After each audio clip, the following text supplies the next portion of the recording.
আপনার বিকাশ অ্যাকাউন্টটি কি লক হয়ে গেছে? অথবা অ্যাপে লগ ইন করতে গেলে অ্যাকাউন্ট বর্তমানে সক্রিয় নয়, বিস্তারিত জানতে এত এত নাম্বারে কল করুন এরকম লেখা দেখাচ্ছে। অথবা যদি ডায়াল করেন সেক্ষেত্রে your bKash account is currently not active, please call. তো এমন যদি লেখা দেখা থাকে সেই ক্ষেত্রে হলো আপনার বিকাশ অ্যাকাউন্টটা সাময়িক সময়ের জন্য বিকাশ থেকে তারা বন্ধ করে দিছে অথবা লক করে দিছে। তো আজকে আমাদের সাইবার অ্যান্ড টেক সলিউশনের পক্ষ থেকে দেওয়া হবে এর সমাধান, কিভাবে আপনার বিকাশ অ্যাকাউন্টটা আবার অ্যাক্টিভ করবেন। তো মূল ভিডিও শুরু করার আগে আপনার বিকাশ অ্যাকাউন্টটা কেন এরকম হয়েছে বা কেন তারা সাময়িক সময়ের জন্য আপনার বিকাশ অ্যাকাউন্টটা লক করে দিয়েছে বা বন্ধ করে দিয়েছে, এর মূলত কারণ কি, এটা নিয়ে বিস্তারিত আলোচনা করব। তারপর মূল টপিকে চলে যাব। আপনার বিকাশ অ্যাকাউন্টটা যখন সাময়িকভাবে স্থগিত করে দেওয়া হবে অথবা লক করে দেওয়া হবে, তখন বিকাশ নোটিশ থেকে আপনাকে জাস্ট একটা মেসেজ পাঠানো হবে, একটা নোটিশ পাঠানো হবে আপনার সিমে, যে সিমে আপনার বিকাশ অ্যাকাউন্টটা রয়েছে ওই সিমে আপনাকে বিকাশ নোটিশ থেকে একটা নোটিশ পাঠানো হবে। নোটিশটা থাকবে এরকম: সম্মানিত বিকাশ গ্রাহক, সুস্পষ্ট অভিযোগ ও অনুসন্ধানের ভিত্তিতে আপনার অ্যাকাউন্টটি বিকাশ কর্তৃপক্ষ স্থগিত করেছে। এ ব্যাপারে আপনার কোনো বক্তব্য থাকলে আগামী 7 কার্য দিবসের মধ্যে যে কোনো বিকাশ গ্রাহক সেবায় এততে অথবা একটা ইমেল দেওয়া থাকবে, এই ইমেলে যোগাযোগ করবেন অথবা এত নাম্বার দেওয়া থাকবে, নাম্বারে আপনারা কল করবেন। তো এইভাবে আপনাদেরকে নোটিশ দেওয়া হবে। আচ্ছা, এবার আসি আপনার বিকাশ অ্যাকাউন্টটা কেন বিকাশ থেকে তারা সাময়িক সময়ের জন্য স্থগিত করেছে বা লক করে দিয়েছে। তো এটার মোট বিভিন্ন ধরনের কারণ আছে, তার মধ্যে যেটা প্রচলিত কারণ সেটা হচ্ছে যদি কেউ আপনার কোনো শত্রু থাকে অথবা যদি আপনি কারোর সঙ্গে স্ক্যাম করে থাকেন বা এই ধরনের কিছু করে থাকেন, অথবা আপনার একজন শত্রু রয়েছে যে আপনার বিকাশ অ্যাকাউন্টের নাম্বার জানে, সেক্ষেত্রে সে কী করবে, যদি একটা অ্যামাউন্ট আপনার বিকাশ অ্যাকাউন্টে পাঠায় দেওয়ার পরে যদি তারা বিকাশ যে হেল্পলাইন আছে বা লাইভ চ্যাট আছে বা সরাসরি যদি ফোন দেয় বিকাশ অফিসে দিয়ে যদি একটা অভিযোগ করে যে এই অ্যাকাউন্টটা আমার এত টাকা ভুলে চলে গেছে অথবা সে প্রতারণা করে নিয়েছে, এ ধরনের যদি কিছু সে বলে থাকে, আপনার বিকাশের যে গ্রাহক আছে গ্রাহক সেবায় যদি গিয়ে বলে থাকে অথবা যদি ফোন দিয়ে বলে থাকে, সেই ক্ষেত্রে আপনার বিকাশ অ্যাকাউন্টটা তারা ওইখান থেকে লক করে দিবে অথবা সাময়িক সময়ের জন্য বন্ধ করে দিবে। জাস্ট এটা সামান্য একটা বিষয়, জাস্ট একটা বিকাশ অ্যাকাউন্ট স্থগিত করে দিতে বেশি কিছু করা লাগে না, জাস্ট একটা অ্যামাউন্ট পাঠাই দিয়ে জাস্ট বিকাশ গ্রাহক সেবায় ফোন দিয়ে বললেই তারা তৎক্ষণাৎ বিকাশ অ্যাকাউন্টটা করে দেয়, লক করে দেয় অথবা সাময়িক সময়ের জন্য স্থগিত করে দেয়। তো এবার আসি মূল টপিকে। এই সমস্যাটি হয়ে গেলে আপনি সমাধান করবেন কি করে। তো এটা সমাধান করার জন্য বেশ কিছু পদ্ধতি রয়েছে। আচ্ছা, কেউ যদি এখন আপনার বিকাশ অ্যাকাউন্টটা এভাবে যদি স্থগিত করে দেয়, যদি ফেক রিপোর্ট বা যে কোনো অভিযোগের মাধ্যমে যদি আপনার বিকাশ অ্যাকাউন্টটা সাময়িক সময়ের জন্য লক বা স্থগিত করে দেয়, তাহলে আপনি এটা ঠিক করবেন কিভাবে। আমি যেভাবে সমাধান করছি তো আপনারাও সেমভাবে সমাধান করবেন। সমাধান করতে বেশি কিছু লাগে না, জাস্ট 3টি জিনিসের প্রয়োজন হবে। প্রথমত প্রয়োজন হবে আপনার যে সিম আছে, যে সিমে বিকাশ অ্যাকাউন্টটা খোলা আছে সেই নাম্বারটা লাগবে, এবং যার এনআইডি কার্ড দিয়ে সেই বিকাশ অ্যাকাউন্টটা খোলা আছে, সেই বিকাশ অ্যাকাউন্টের যার এনআইডি কার্ড দিয়ে খোলা আছে তার এনআইডি কার্ডের সামনে এবং পেছন সাইডের পিক লাগবে। দ্বিতীয় আপনার প্রয়োজন হবে যার বিকাশ অ্যাকাউন্টটা যার নামে খোলা তার 2 কপি ছবি লাগবে। বিকাশ অ্যাকাউন্টটা খোলার সময় যার এনআইডি কার্ড এবং খোলার সময় যে পিক ব্যবহার করা হয়েছিল সেই ব্যক্তির 2 কপি পাসপোর্ট সাইজের ছবি বা ফোন দিয়ে তুললেও হবে, জাস্ট ফোন দিয়ে তুলে তাদের কাছে পাঠানো লাগবে।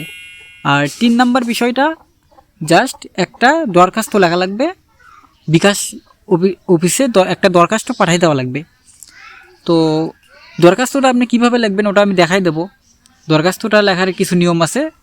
তো আমি যেভাবে দরখাস্ত লিখেছিলাম, জাস্ট আপনার সঙ্গে কী ঘটেছে, যদি কেউ একটা অ্যামাউন্ট পাঠিয়ে দেয়, যদি আপনি বুঝতে পারেন যে এই ব্যক্তি আমার বিকাশ অ্যাকাউন্টে ফেক রিপোর্ট দিয়েছে, সেক্ষেত্রে আপনি ওই বিষয়ে সাজায় একটা দরখাস্ত লিখবেন। যদি কিছু না জানেন যে কে করেছে বা যদি আপনার কোনো আইডিয়া না থাকে যে কে আমার বিকাশের অ্যাকাউন্টটা রিপোর্ট করেছে বা অভিযোগ করেছে, সেই বিষয়ে যদি আপনার জানা না থাকে, সেই ক্ষেত্রে ওইভাবে সাজায় লিখবেন যে আমার অজান্তেই কেউ হয়তো আমার ফেক রিপোর্ট দিয়েছে, বা ওইভাবে একটা সাজায় একটা দরখাস্ত লেখা লাগবে। এবং আপনার দরখাস্ত 2 কপি ছবি এবং এনআইডি কার্ডের ছবি জাস্ট বিকাশের ইমেলের মাধ্যমে, বেশ কিছু মাধ্যমে আপনি পাঠিয়ে দিতে পারবেন, তবে সবচেয়ে কার্যকরী যেটা ওইটা ইমেলের মাধ্যমে পাঠিয়ে দিবেন। তো ইমেলের মাধ্যমে পাঠিয়ে দেওয়ার পরে জাস্ট তারা আপনাকে একটা রিপ্লাই দিবে, একটু পরে রিপ্লাই দিবে।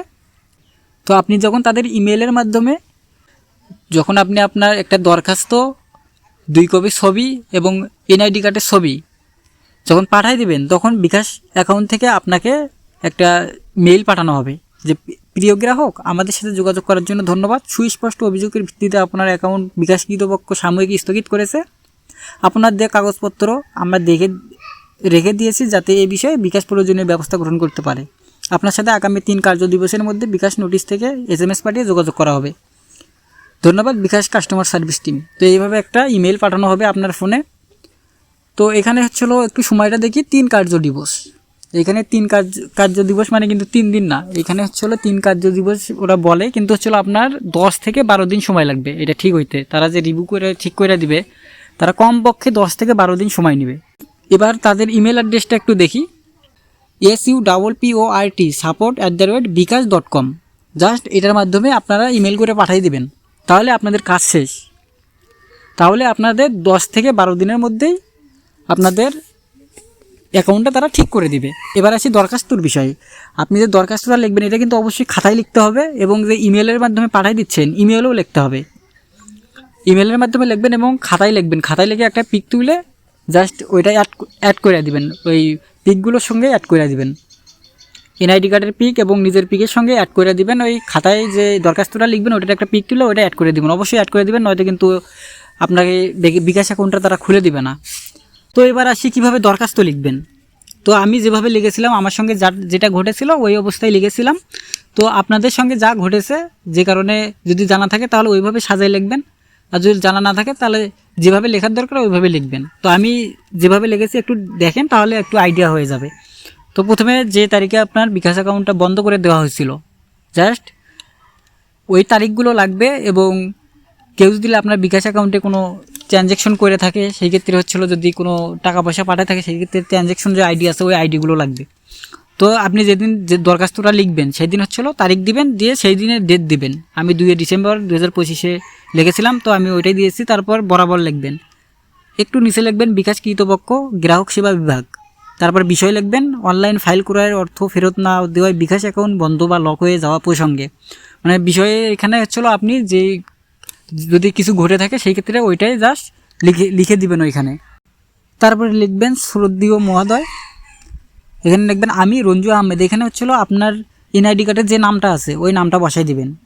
তারপর লিখবেন আপনার বিকাশ সেবায় একজন নিয়মিত গ্রাহক, আমার বিকাশ অ্যাকাউন্ট নাম্বার। তারপর এখানে জাস্ট আপনার অ্যাকাউন্ট নাম্বারটা বসাই দিবেন, যেটা লক হয়ে গেছে ওই অ্যাকাউন্ট নাম্বারটা বসাই দিবেন। তারপর লিখবেন গত 1 ডিসেম্বর 2025 তারিখে রাতে 8টা 13 ঘটিকায়, ডিসেম্বর 2025 থেকে রাত 8টা 13 ঘটিকায় একটি অপরিচিত নাম্বার থেকে, এখান থেকে জাস্ট কোনো নাম্বার থেকে যদি অপরিচিত নাম্বার থেকে যদি টাকা আসে সেই ক্ষেত্রে সেই নাম্বারটা এখানে কিন্তু বসাই দিতে হবে। তারপর লিখবেন আমার অ্যাকাউন্টের ফাইল ক্রয়ের বাবদ এত টাকা জমা হয়েছে, লেনদেন ট্রানজ্যাকশন আইডিটাও দিতে হবে। মানে যদি কেউ যদি আপনার হচ্ছে সত্যিবশত একটা অ্যামাউন্ট পাঠাই দিয়ে যদি তারা অভিযোগ করে, সেই ক্ষেত্রে হচ্ছিলো এইভাবে লিখবেন আপনারা। জাস্ট টাকার অ্যামাউন্টটা বসাই দিবেন এবং ট্রানজ্যাকশন আইডিটা যে আছে ওইটা বসাই দিবেন। এগুলো আপনার জাস্ট মেসেজেই পেয়ে যাবেন এই ট্রানজ্যাকশন আইডিটা। তারপর লিখবেন আজ 2 ডিসেম্বর 2025 আনুমানিক বিকাল 3টার সময় ওই ক্রেতা আমাকে পুনরায় মেসেজ করে বেশ কিছু টাকা দাবি করে। আমি টাকা দিতে অপারগতা প্রকাশ করায় সে আমার বিকাশ অ্যাকাউন্টটি ফেক রিপোর্টের মাধ্যমে বন্ধ বা লক করে দেওয়ার হুমকি দেয়। এর কিছুক্ষণ পরে আমার অ্যাকাউন্টটি লক হয়ে যায়, যা আমার দৈনন্দিন আর্থিক লেনদেনে মারাত্মকভাবে বাধাগ্রস্ত করেছে। আমি নিশ্চিত যে ক্রেতা তার হুমকি অনুযায়ী মিথ্যা অভিযোগের ভিত্তিতে আমার অ্যাকাউন্টটি বন্ধ করিয়েছে। আমি সম্পূর্ণ নির্দোষ এবং অনলাইন পণ্য বিক্রয়ের মাধ্যমে এই টাকা গ্রহণ করেছিলাম। অতএব মহোদয়ের নিকট সবিনয় নিবেদন, বিষয়টি গুরুত্ব সহকারে বিবেচনা করে আমার বিকাশ অ্যাকাউন্টটি দ্রুত সচল আনলক করার প্রয়োজনীয় ব্যবস্থা গ্রহণ করে আমাকে বাধিত করবেন। তারপর লিখবেন এখানে ধন্যবাদ জানাতে আবেদনকারীর নাম লিখবেন, তারপর বিকাশ অ্যাকাউন্ট নাম্বার দিবেন, তারপর জাতীয় পরিচয়ের নাম্বার দিবেন, দিয়ে এইভাবে লিখবেন। এইভাবে যদি লিখতে না পারেন বা ইমেলের মাধ্যমে যদি আপনারা পাঠাইতে না পারেন, সেই ক্ষেত্রে হচ্ছিল আপনার নিকটস্থ যে গ্রাহক সেবা আছে, বিকাশ গ্রাহক সেবা আছে, ওইখানে চলে যাবেন। ওইখানে জাস্ট দরখাস্ত লেখাই থাকে, জাস্ট আপনাকে একটা দরখাস্ত দিব, ওইটা জাস্ট ফটোকপি করে নেবে, আর আপনার 2টা ছবি নেবে, আর হচ্ছিলো আপনার NID কার্ডটা সঙ্গে করে নিয়ে যাওয়া লাগবে। জাস্ট ওনারাই যা করার করে দিবে, জাস্ট আপনারা এগুলো সঙ্গে করে নিয়ে যাবেন, তাহলে ওনারাই করে দিবে। আর যদি এইভাবে করেন তাহলে আপনি বাড়িতে বসে থেকেই করতে পারবেন, কিন্তু 10 থেকে 12 দিন সময় লাগবে। 12 দিন পরে তারা অটোমেটিকলি আপনার ফোনে একটা মেসেজ দিবে। তো মেসেজটা হবে হচ্ছিলো এইরকম, আমি একটু দেখাই। তো মেসেজটা হবে হচ্ছিলো এরকম, সম্মানিত বিকাশ গ্রাহক, সুস্পষ্ট অনুসন্ধানের ভিত্তিতে সাময়িকভাবে স্থগিতকৃত আপনার বিকাশ অ্যাকাউন্টটি পুনরায় সচল করা হয়েছে। সাময়িক অসুবিধার জন্য আমরা আন্তরিকভাবে দুঃখিত। জাস্ট এইভাবে তারা একটা মেসেজ দিবে, তাহলে বুঝতে পারবেন যে আপনার বিকাশ অ্যাকাউন্টটি তারা আনলক করে দিয়েছে। তো আপনারা যদি কোনো বিষয় যদি বুঝতে না পারেন সেই ক্ষেত্রে অবশ্যই কমেন্ট বক্সে বলবেন। সমস্যা যদি সমাধান করতে না পারেন সেই ক্ষেত্রে আমাকে অবশ্যই কমেন্ট বক্সে কমেন্ট করবেন, আমি যতটা পারি সমাধান করে দেওয়ার চেষ্টা করব ইনশাল্লাহ। তো সকলে ভালো থাকবেন, আল্লাহ হাফেজ।